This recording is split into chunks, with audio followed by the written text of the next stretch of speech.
السلام علیکم دوستو، کہتے ہیں کہ ایک شخص کو موت سے بہت ڈر لگتا تھا۔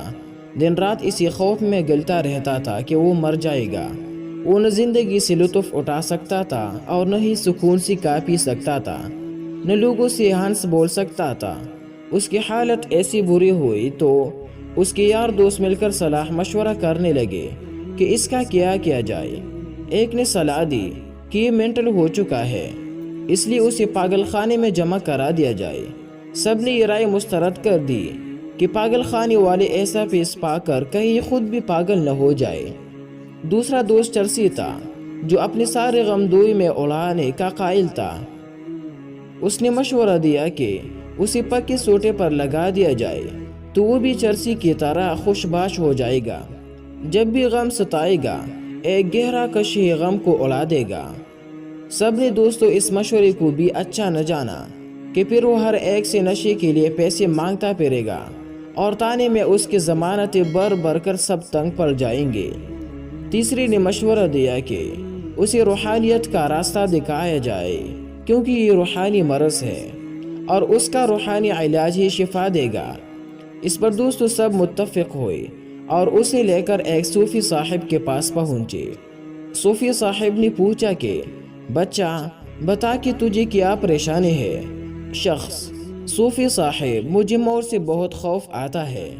سوچتا ہوں کہ ابھی کڑی کڑی گروں گا اور مر جاؤں گا، یا بہت کامیاب زندگی بھی گزار لوں تو سب کچھ یہی پڑا رہ جائے گا اور میں قبر میں تنہا پڑا ہوگا۔ صوفی: میرے بچے، ایک بات بتاؤ، اگر تم کسی سے چند روپے قرض لیتے ہو تو کیا وہ قرض واپس کرنے سے ڈرتے ہو؟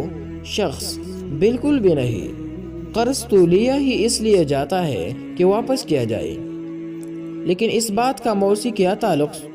صوفی نے زمین سے مٹھی بھر خاک اٹھائی اور کہنے لگا کہ تم اس خاک سے اٹھے ہو اور خاک کو یہ قرض ایک دن واپس ہونا ہی ہے۔ تمہارا ہر لقمہ، تمہارا ہر گون خاک کے اس قرض میں اضافہ کر رہا ہے۔ یہ خوب جان لو کہ جس مٹی پر تم چلتے پھرتے ہو تم اسی سے لیا ہوا ایک قرض ہو، اور اس مٹی پر رکھا ہوا تمہارا ہر قدم تمہیں اس بات کی یاد دلاتا ہے۔ یہ مٹی تمہیں اپنی طرف کھینچتی ہے، آخر کار یہی مٹی تمہیں نگل جائیں گی اور تمہاری کوئی نشانی باقی نہیں رہیں گی۔